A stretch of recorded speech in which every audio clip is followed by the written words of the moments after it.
YouTube says it has had enough of vaccine misinformation on its site. And false stories from phony sites to run circles around major news outlets. Many people don't know the difference between something real and something created to deceive them. Open your eyes. If you've ever had this feeling that something was terribly wrong with the world that we live in, but you couldn't figure out just what it was, then you've come to the right place. Secret societies, mystery religions, and the Illuminati have been controlling our reality since the beginning of time. But not anymore, because there is an awakening happening, and you are about to become a part of it. Wake up, because this is a call for an uprising. This is a call for an uprising. Welcome to today's show. Everybody out there needs to see this video. In the past, I've covered how they've slowly been talking about artificial intelligence, being able to use artificial intelligence to speak to a dead loved one. And it's getting worse and worse, and the conditioning is ramping up. And literally, people, instead of actually thinking in terms of spiritual realm and demons, and summoning demons, right? Like we've seen in these horror movies where it's a ghost and it's pretending to be grandma, but it's not really grandma who's there with her cupcake recipe who wants to make you broccoli casserole. It's a demon pretending to be grandma, right? Well, these people have gotten so conditioned over the years with a lot of these shows about mediums, which again, the Bible forbids, but we still see Christians who go to psychics. I mean, that's the world we're living in. Right, where people go to mediums and they're like, oh, I lost my child. Okay, everybody feels bad. Couldn't imagine what that's like. Or I lost my mom. Everybody's lost someone they love, right? And you see this stuff and they're like, the medium scams them, right? And they're like, oh yeah, they're in the room. And they say they miss you. And the person cries. And I sit at home and roll my eyes. Everyone in the audience cries because everyone in the audience is a sucker, right? And these people just start they're like, maybe I should go to a medium. I miss my mom so much. Maybe I'll go to a medium and I can hear if my mom's here watching me, go to the bathroom. I don't know what in the world they're thinking, but they become so weak-minded and so sensitive that instead of just, looking at pictures of mom or remembering the memories of mom, that they literally are trying to get somebody that they've never met to tell them if mom is in the room floating around talking to them, right? They do seances, all this stuff we've seen normalized, right? Well, this is all transitioning. All of that conditioning is moving into AI being able to do this. And ABC aired this clip I'm going to play for you, where, again, they play on the heartstrings of people. They actually even bring up, and I'll play it in a couple minutes here, the current events that just happened at schools and how parents could use this to speak to their children who just tragically gone. They went to school and they never came home, right? And they could use AI. Because remember, AI is here to stay, they tell us. You can't fight against AI, so now you need to be conditioned into why it's great. And generative AI is helping grieving families remember their daughter. And this is right out of Black Mirror. There was an episode of Black Mirror. I'm going to play the trailer for you right now. It was called Be Right Back. And the theme of it was a young woman's boyfriend was killed in a car accident. She mourns him and then discovers that technology now allows her to communicate with an AI imitating him, and she reluctantly tries to do it. And, well, you'll see the horror story for itself. Here's the episode of Black Mirror.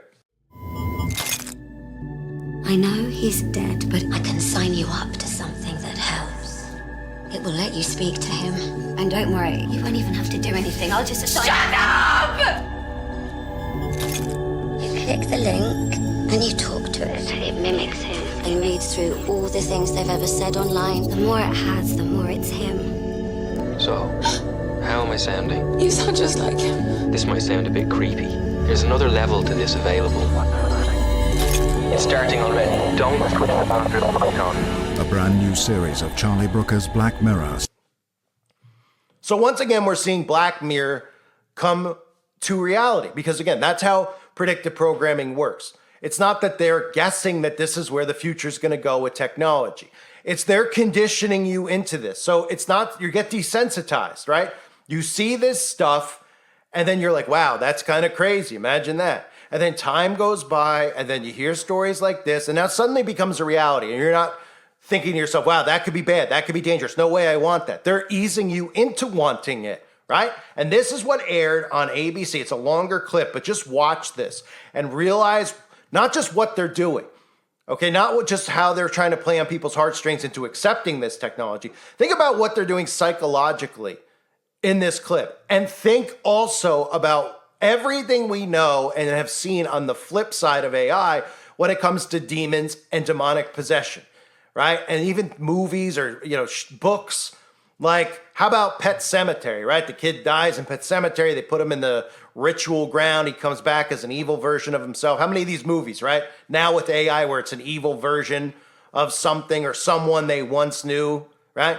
Look at this horror story. This is ABC News. This is where people, and we know ABC's real misinformation is all the mainstream media. But this is what people go to get informed. This is the majority of people. They believe in the news. And even the ones who are like, well, it's fake news, ABC, they still see stories like this because it's not about Trump and it's not political. And they get sucked into it because they play on your heartstrings. They play on your heartstrings with people at Parkinson's and Alzheimer's, right? They don't tell you how they got it. And they go, well, look, we have the cure. It's a brain chip. And people go, well, that's great. That's technology. Every comment under the video says, that's great. Technology is really helping people, right? Same with this. Oh, someone lost a loved one. Oh, let's use a demon AI, to summon and recreate the loved one. This is how sick the world has gotten. AI resurrection. It's a growing industry in parts of the world, keeping the essence of a deceased loved one alive forever. We've seen versions of this here in the U.S. as parents of kids killed in school shootings have used this technology to give them new life and to speak out on issues like gun violence. But in tonight's Prime Focus, we went to Taiwan to introduce you to a new stage in what one creative executive there is calling the resurrection of his dead daughter. ABC's Britt Clennett has more from Taipei.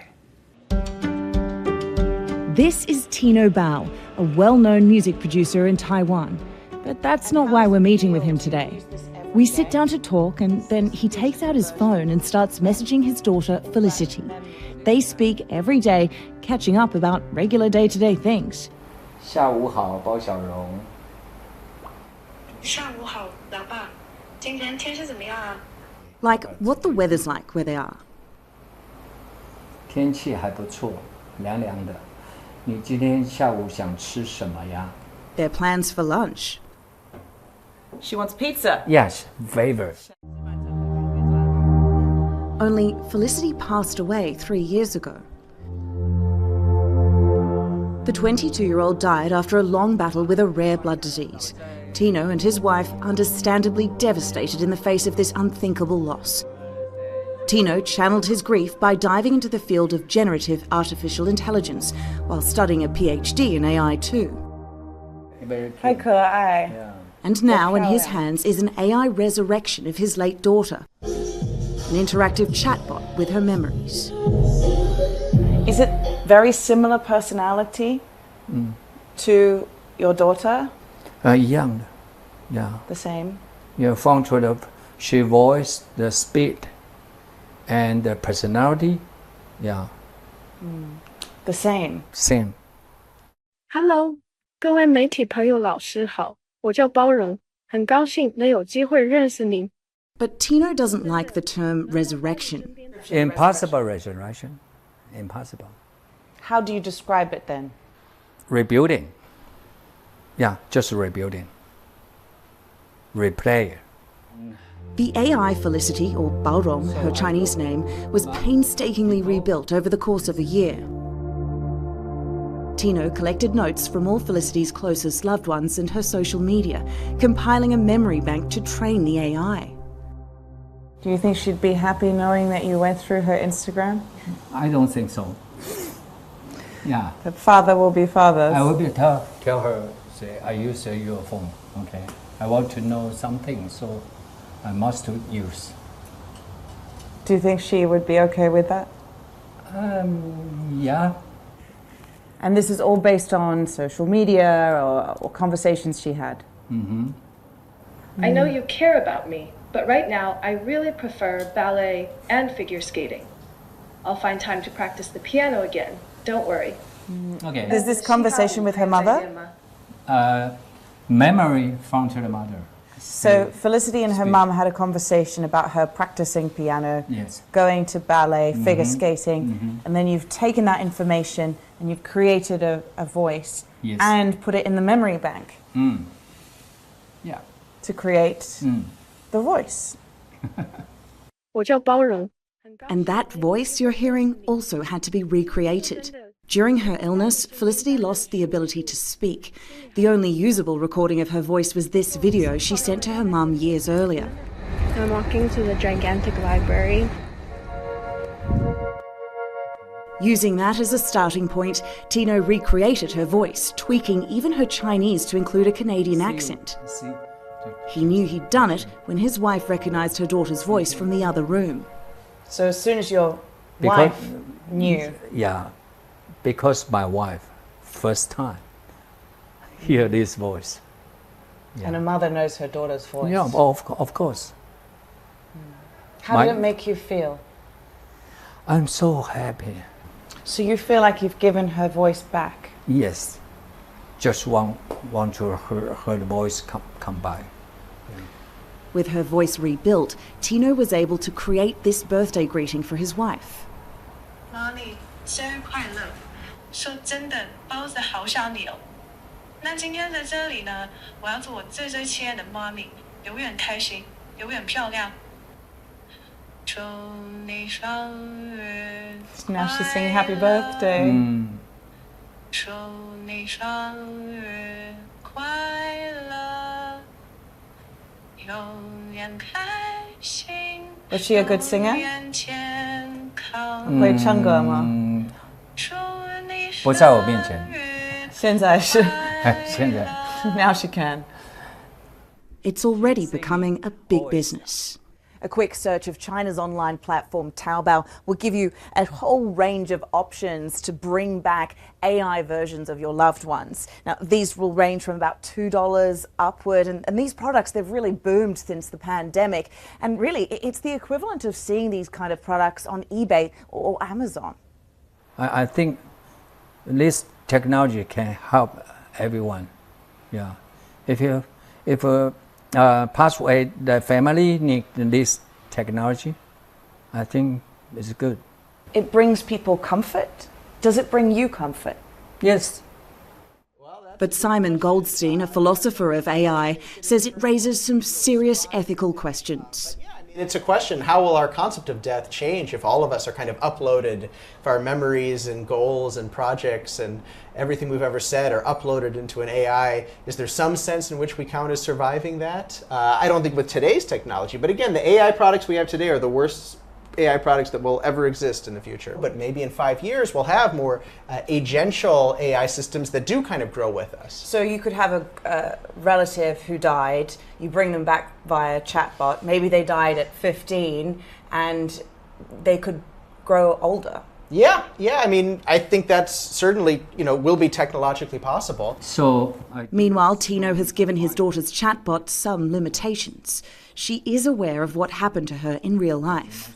But right now, the AI Felicity, she knows she have the sick and passed away. She knows. Really? Yeah. 包小荣. Tino asks her to tell us how she feels about her passing. Then the chatbot responds, typing, I find it really weird being this digital persona now. Sometimes I feel scared, and sometimes I miss that world I knew. Gives me goosebumps. How does that make you feel? So I know, I talk about her from digital, not the real my daughter. Yeah. Being here. Tino is working on a company to offer other families solace, making their own versions of what he has. But Tino concedes that only direct families should have access to it. While Tino might be fully aware that this voice is not his daughter and that she won't be coming back, for him at least, the technology goes some way in soothing his heartbreak. So some people see that, and if you read the comment section, they think it's wonderful. They're like, that is so great. Happy birthday, right? I'm here. I love you, Mom. I miss you, Dad. Oh, yes. And everybody out there sees it. They, especially with how they've been trained now to behave, right? Nobody out there will be critical and be like, these people need help. Right? I mean, I will. I'll flat out say this is a bit, delusion. This is, if you're in this position and you're going to those lengths, I mean, you probably should be in a ward somewhere because you're emotionally unstable. And I haven't lost a loved one. I haven't lost a child. But I can guarantee if I had a child and I lost a child, or I lost a mom or dad or a brother or a husband or whoever, and I've lost loved ones, lost some of the above, but I would never, ever in my life think of recreating them with AI, right? I mean, isn't that what a photograph's for? Isn't that what your memory's for? But let's forget about the memory, because most people don't have a memory anymore. Thanks to those 5G towers, everyone's forgetting everything anyway. But don't worry, you could recreate it. But don't think about the spiritual aspects of this. And I've been warning about this. I did a video a couple years ago about this, where they were talking about the Alexa and these other types of devices being able to recreate. And it was more, that's kind of crazy at that time. And now it's more and more accepting. And you heard the news anchor in the clip, if you weren't paying attention, he said, oh man, on the heels of a shooting at a school, this might help a grieving parent, right? And everybody in the comments section is like, yeah, because if a grieving parent was like, hey, I want this AI to speak with everyone out there, be like, yeah, that's great. That's not dangerous at all. That's not sick. This type of technology couldn't affect other people. You could recreate, if you could recreate a dead person, pretty much sure you could recreate you or me and, pretend to be us and then frame us and all sorts of stuff. But this is how we get people to accept the technology as well. Remember what I was talking about with AI, right? How we have to accept AI, the Hollywood scam that's going on where they're trying to get rules in place. Oh, well, the Hollywood needs to protect themselves because AI is going to take money from them, right? It's all about protecting AI. It's not about protecting the celebrities. It's about getting rules and laws in place that establish AI as being here and not going anywhere. Once you do that, then AI continues to get more and more rights. And eventually, of course, it'll have more rights than us because we don't really have many rights anymore as human beings, do we? I mean, we don't have the right to speak freely. Do we really have that many rights? Because what is more important than having the freedom to speak openly and freely? So when people see something like this, they start saying, well, there's a lot of benefits to AI. And that's what they need to convince you of now. That's what they need to convince everyone of. So people hear this stuff, they're like, well, it does serve a good purpose. Look at this guy. He's so depressed. He lost his daughter. And of course, who doesn't feel bad for? I'm not saying not to feel bad for the guy. I mean, I'm not saying commit the guy, but obviously there's an agenda behind this on national news, right? So who even believes that the story is real or not? But I'm not saying don't feel sympathy for somebody who loses their daughter. I couldn't imagine what it feels like for that guy. What I'm saying is that this is sick. That's what I'm saying. Okay, I'm saying that this is extreme. I'm saying that this whole propaganda piece that they put together is to make you feel bad for him so that you start saying, you know what? I know somebody who lost a child. Maybe I'll get them into this AI stuff. And then everybody just keeps getting into it. They hear about a story. They know somebody that lost somebody to cancer. Hey, you lost Chuck to cancer. Well, I heard that you could recreate Chuck. Do you have some of his voicemail saved? Yeah. Do you have some of his text messages saved? Yeah. Okay, well, we could upload it into this machine because that's pretty much essentially what this is. And then, it'll recreate him, right? We won't think it's a demon or like a Pet Cemetery version of him. It'll be him, right? And then everybody goes, let them do what they want. They're grieving. Allow them to do it. This technology's great. This technology's wonderful, right? Until the technology shows up at your front door and tries to cut your head off, right? So this is AI being normalized. This is Black Mirror happening in real time and real life. And nobody out there sees where this is going because they're weak, emotionally weak, where they let stories like this play on their heartstrings and they go, instead of going, hey, you know what? I feel bad for this guy, but no, we don't need this type of tech. We need to end this tech. They don't want you to think like that.